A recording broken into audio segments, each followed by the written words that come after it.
अस्सलाम वालेकुम। आज हम जिस टॉपिक के बारे में बात करेंगे वो LLB पार्ट 2 लीगल सिस्टम का टॉपिक है, natural justice in legal system of world. मतलब हम आज नेचुरल जस्टिस के बारे में डिस्कस करेंगे। काफ़ी अर्से से वीडियोज़ नहीं डाल सका किसी बिज़ी होने की वजह से, तो आज हम दोबारा इस टॉपिक हम करेंगे। हम आगे से अपना लीगल सिस्टम को स्टार्ट करेंगे। जैसे ही मतलब इसका सबसे पहले हम इंट्रोडक्शन देखेंगे। The theory of natural law states that there should be fair hearing and proper reasoning and no element of biasness. मतलब नेचुरल जस्टिस मेन ये है कि फेयर हियरिंग, मतलब हर बंदे को मतलब एक राइट देना चाहिए और एक फेयर और प्रॉपर हियरिंग होनी चाहिए। कोई एलिमेंट बाइसनेस का नहीं होना चाहिए। कोई बंदा, कोई जज या कोई बंदा किसी दूसरे को बाइस नहीं होना चाहिए। Definition of natural justice basically natural sense of what is right और रॉन्ग। नेचुरल जस्टिस क्या है? नेचुरल जस्टिस ये है एक सेंस है जिसकी राइट और रॉन्ग की। The golden principle of natural justice have been in practice since the time of Adam and Eve. ठीक है, हज़रत आदम अलैहिस्सलाम से अम्मा हवा के दौर से ये चीज़ें चलती आ रही हैं। Natural justice explanation. The principle of natural justice implies the code of fair procedure which includes the decision made should be unbiased and right of hearing should be given to both sides because everyone should treat equally in the eyes of law। मतलब ये बात करते हैं rule of law की यहाँ पे, कि rule of law होना चाहिए, अनबाइस्ड होनी चाहिए। जो भी हेयरिंग होगी वो अनबाइस्ड होनी चाहिए।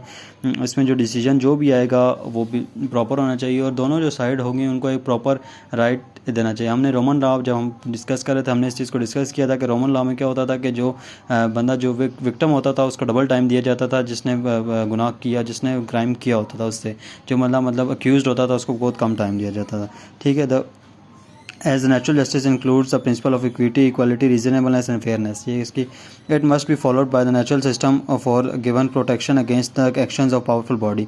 अगर actions कोई भी जो powerful body इसके खिलाफ अगर कोई भी एक प्रोटेक्शन को देनी चाहिए। The major aspect of natural justice is to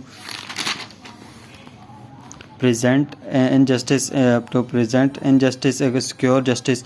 ठीक है, prevent injustice and while giving the judgments in the court and judicial body। अगर कोई judicial body कोई भी डिसीजन देगी तो उसको वो भी इसका अनबाइस्ड होना चाहिए और उसको जजमेंट्स जो भी होंगी वो रीजनेबल होनी चाहिए और सिक्योर जस्टिस मिलना चाहिए।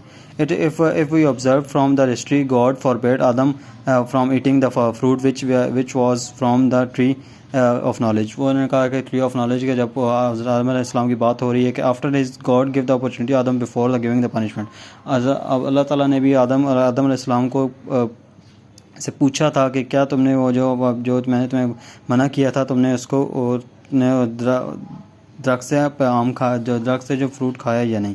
ये अब इससे पता चलता है कि नेचुरल जस्टिस का फॉर्मूला है वो नेचर से निकला है और नेचर से मतलब ये बहुत पहले का। Interpretation of natural justice. The term natural justice is drive from the expression just natural of Roman. Just natural it recognized by the all civilized states and given supreme importance when the disputes between the parties arises. ये parties के दरमियान जो भी dispute होते हैं इसको एक supreme importance दी जाती है। Principle of natural justice are those rules which have been laid down by courts and as being minimum protection of rights of the individual against the procedure. ठीक है, वो राइट्स को प्रोटेक्ट करने के लिए laid down that may be adopted by the judicial and administrative authority. कोई भी adopted जो भी अगेंस्ट कोई भी प्रोसीजर अगर किसी एडमिनिस्ट्रेटिव बॉडी ने, जुडिशियल बॉडी ने, अथॉरिटी ने अगर कोई भी किसी के खिलाफ एक्शन लिया तो उसको नेचुरल जस्टिस उसको प्रोटेक्ट करता है, उसके अगेंस्ट काम करता है। ठीक है, while making the order affecting those right. मतलब कोई भी अगर अफेक्ट करता है उन राइट्स को तो कोई भी ऑर्डर जो होगा अफेक्ट करता है उस राइट्स को तो नेचुरल जस्टिस काम आएंगे। Nemo in propria causa judex esse debet. ये एक सबसे पहला इसका प्रिंसिपल है। No one should be condemned, no one should be जज इन हिज ओन केस। ठीक है, मतलब no one should be justice should not be done only be done but undoubtfully seen to be done. इसमें अब दो चीज़ें हैं। सबसे पहले नो वन शुड बी जज इन हिज ओन। जब इसका मतलब है कि बाइसनेस नहीं होनी चाहिए। ठीक है, कोई भी अपना जो वो भी बंदा है वो अपने केस में जज नहीं हो सकता।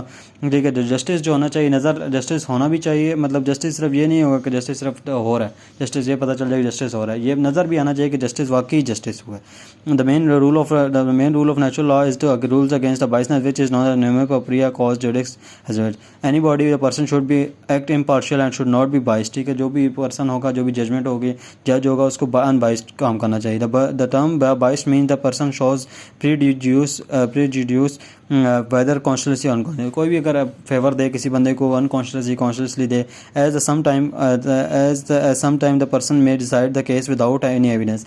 ठीक है, कोई भी एक पर्सन है विदाउट एविडेंस जैसे कोई भी कर देता है, जैसे किसी का अगर कोई रिश्तेदार होगा तो कोई किसी जज का, तो वो उसको कोई बाइसनेस देगा, कोई फिर वो उसको एक फैमिली बाइसनेस होगी वो देगा। द जज should be given equal opportunity of participation of both sides without showing any interest of बाइसनेस। वो कहता है कोई भी इंटरेस्ट बाइसनेस का नहीं है। इफ द जज is subject of some bias और favour of the one party proceeding he will be disqualified to act as जज। अगर कोई वो मतलब इतनी सख्त इसकी सज़ा है कि वो जज नहीं बन सकता। जो बंदा किसी को अगर जज कोई करता है डिस्क्वालीफाइड हो जाएगा वो एक्ट से जज करने के, अगर वो किसी को फेवर देता है या बाइसनेस शो करता है। उसके बाद हम देखेंगे टाइप ऑफ बाइसनेस। हम देखेंगे सबसे पहले हमारे pecuniary bias. Pecuniary bias mean any type of financial interest, जैसे किसी को रिश्वत वगैरह देना, ऐसे अगर कोई final whether it is less और larger and take affect administrative action the judicial opinion is animus the decision will be held void and result in pecuniary. अगर कोई भी डिसीजन है वो अगर हुआ है इस पर बाइसनेस के थ्रू हुआ है, अगर कोई उसमें पता चल जाए कि इसमें बाइस है तो उसे नल एंड वाइड करार दिया जाएगा। उसके बाद हम लोग दूसरी जो देखेंगे, दूसरी हमारे पास आएगी दूसरी पर्सनल बाइस। पर्सनल बाइस का मतलब ये होता है it is due to relation between the professional and personal parties because the it is nature of the human being that he always favour his friends family. मतलब ये जो फैमिली मतलब पर्सनल बाइस से होगी, को फ्रेंड्स फैमिली में होगा। फिर उसके बाद वही ऑफिशियल बाइस। ऑफिशियल बाइस है when the general interest of the जज arises and the same departments policy some department policy as a particular subject against the one party is the adjudication. General interest is any subject in the case will not be disqualified the judge unless it must be some direct connection between the litigious. देखिए official बाइस के मतलब होता है किसी को, जैसे जज का किसी डिपार्टमेंट के साथ कोई ताल्लुक है, जैसे कोई डिपार्टमेंट में उसका किसी का काम चल रहा है तो उसको उस डिपार्टमेंट का अगर कोई केस आएगा तो जज उसमें अपना एक बाइसनेस शो करे तो उसको। उसके बाद हमारे पास दूसरा जो इसका प्रिंसिपल आएगा वो होगा Audi Artem partum.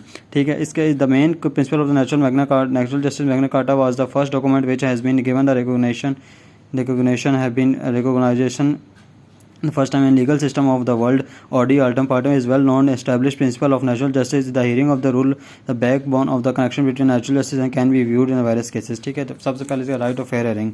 The Audi Altum Partum is a well known second principle of the natural justice, meaning that no one should be condemned unheard and a reasonable opportunity should be given to the person to be heard during the case. ये कहते हैं कि no one should be condemned unheard, किसी को बगैर सुने उसको सज़ा नहीं दी जा सकती, जो भी हो उसको पहले।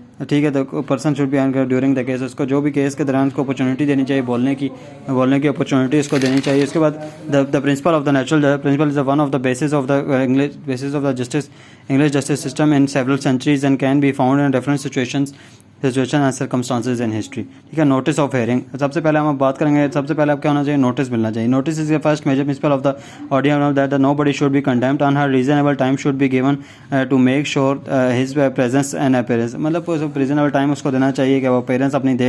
If notice not being served to the parties then the order will be null and void. अगर कोई नोटिस अगर नहीं दिया गया तो वो भी जो ऑर्डर होगा वो नल एंड वाइड होगा। So it is necessary to give notice from the voiding any case this situation.